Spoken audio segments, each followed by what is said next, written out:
Hello and welcome to the shop. Today I'm working on some wine glass holders. Now you've all seen these. It's a board that sits on top of a wine bottle and you hang a wine glass by the stem upside down from either end of the board. I've got 9 of them, the wood for 9 of them already cut out. What I've done is I've built a template, and it's going to be kind of hard to see on here, but it's 11 inches from tip to tip and it's 6 inches wide. And this is just a template I freehanded the other night. What I'll do is I'll trace this onto some solid white paper and I'll put my dimensions and the size bits that I used. I'll make all the notes on the paper and I'll share this on the Google Drive, and I'll put a link down in the comments below. So if you want to download this, you can, and you can use my pattern or you can modify it to whatever you may want to use. Since I knew that my length was going to be 11 inches and my width was going to be 6, I didn't bother filming cutting up all the strips of wood. I just went ahead and cut those up, and I've got 9. I had a whole bunch of scrap wood. I've got 9 of them laying here on my table saw, already cut, ready for glue up. And I'm really not going to film the glue up either. I mean, you've all seen people glue cutting boards and other items together, so I'm not going to film that. I will come back once they're glued up. We'll get a pattern transferred. We'll work together cutting one out, getting it sanded up, routed, cleaned up, and I'll work through some of that with you so you can kind of see that part. But I kind of felt like cutting straight strips of wood and gluing them together, that's not something that I'm going to be able to really give you any hot tips or teach you anything about. I'll start by showing you what I've got on the saw, and then I'm going to take off and start doing some glue ups. Here's what I have so far, and I'm super happy with the combinations. Let me run through what I've got. These two are poplar and purple heart. This one is poplar and a piece of jatoba or Brazilian cherry. This board, the outside pieces are walnut, the center piece is honey nut, and it's separated by 2 strips of maple. Over here we've got 3 strips of honey nut and 2 strips of maple. This one is jatoba and spalted maple, and I'm really excited about this one. It's just absolutely gorgeous with the spalting, and the color really pops. I've got honey nut and oak, or red oak, honey nut and red oak, and a piece of maple and red oak. So I'm real happy. All I want to do now is get these glued up so we can start cutting. I just finished the glue ups on some of my wine glass holders. I've got 4 at this end of the table. I've got 2 glued up at this end, and I've got 3 on the table that need to go into glue up. I just ran out of clamps. A friend of mine from work brought in a couple of different wine bottles for me to test with, and my wife stopped by the dollar store and picked up 6 different glasses, or actually 3 sets of glasses, and it's allowing me to do some testing.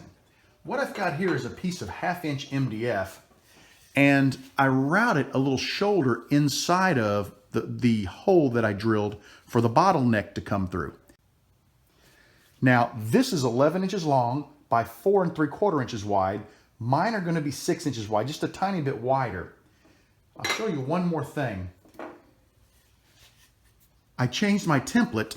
I'll pull the original template here, and you can see how large I had the opening. Someone suggested making the opening smaller because if this is on a wine bottle and someone removes the glass from one side and it tips a little bit, that'll keep the glass from sliding out.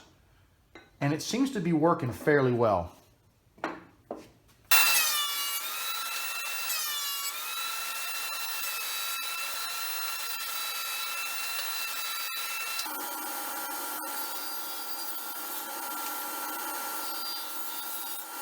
I've traced my pattern onto one of my blanks. I've got the area marked for each of the holes, and I've got dead center marked. What I want to do now is get everything drilled out, and then we'll come back and cut this out of the blank.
almost forgot to film this part, but what I'm doing is routing a little shoulder in the center hole where this sits on the wine bottle, and it gives it a little stability so it doesn't rock back and forth quite as bad.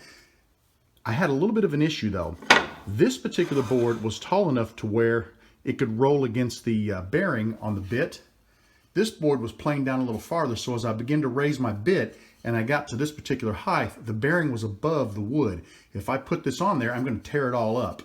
What I decided to do was I took a piece of MDF and I drilled the same exact size hole. I'm going to put a couple of small dots of hot glue on this MDF and hot glue it exactly above this hole, and I'll be able then to allow the bearing to ride on the MDF. I can pop it right off when I'm done, and we should be able to get the shoulder routed to the proper depth.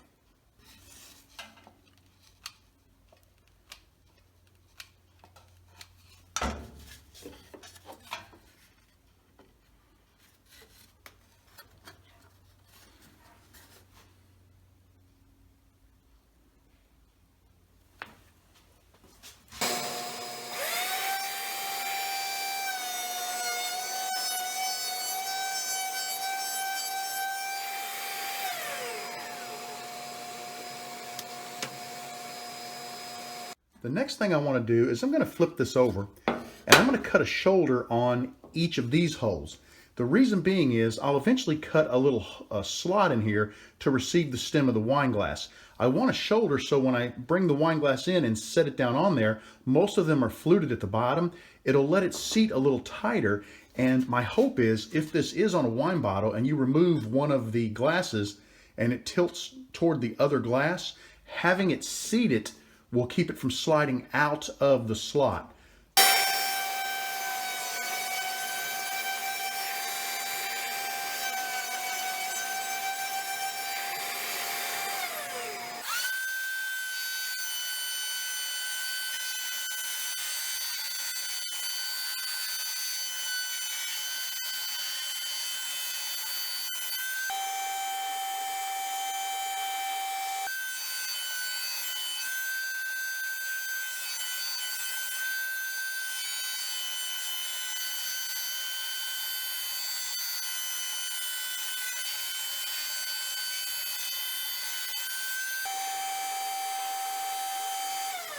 I got the wine glass holders routed all the way around. All the edges are done. All I need to do is cut the slots for the glass stems, round them over, and then there's going to be a whole bunch of sanding.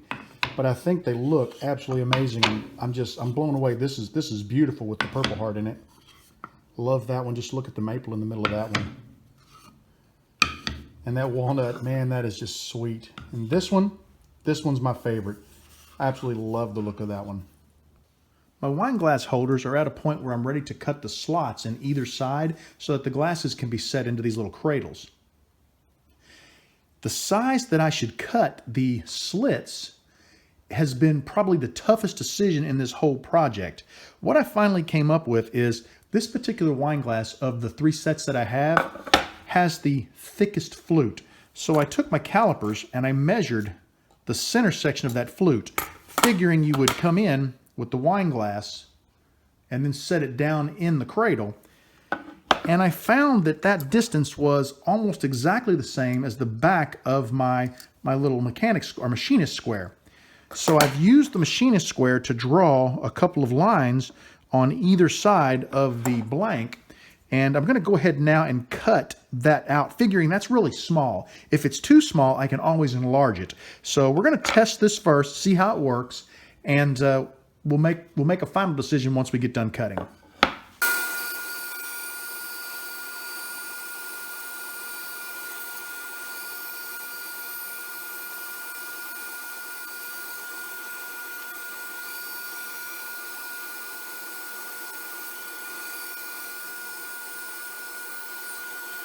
I just finished cutting the little holes or the slots in the side of my wine glass holders so the glasses can be inserted.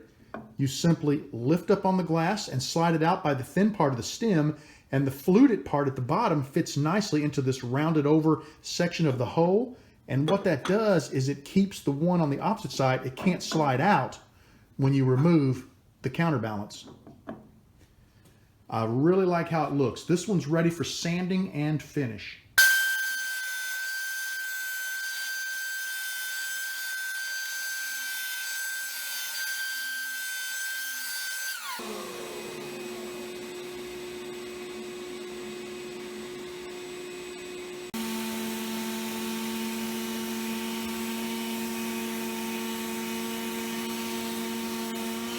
All 9 of my wine glass holders have been sanded to 220. They are going to be stored in this tub until the weather breaks and I can get some polyurethane on them. It's about 35, 36 degrees today, and I just don't think the poly will do real well. When it gets up to 60 or above, I'll get these finished up and show you what they look like.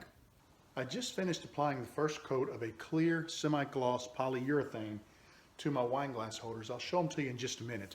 The process is really simple. I dusted them off with a camel hair brush to get all the heavy dust off, and then I used a tack cloth to remove the rest of the dust, and then I just took a nice quality brush, I believe it was a Worcester, it was the brand that I used, and put a coat of polyurethane on the top. Now we'll have to flip them in about 2.5, 3 hours and do the backside, and then I'll have to repeat because I want a minimum 2 coats. We'll take a look at how they look after 2 coats, and possibly we'll put a 3rd coat on. Let me show you what they look like. I think the polyurethane is really making the wood and grain pop on all of these wine glass holders. I love how they look. There's 7 of them, and then the last 2 are right here. Here's a quick shot of all of my finished wine glass holders. I'm really happy with how they turned out. I put 2 coats of polyurethane on them, and I steel wooled in between coats to give it a nice finish.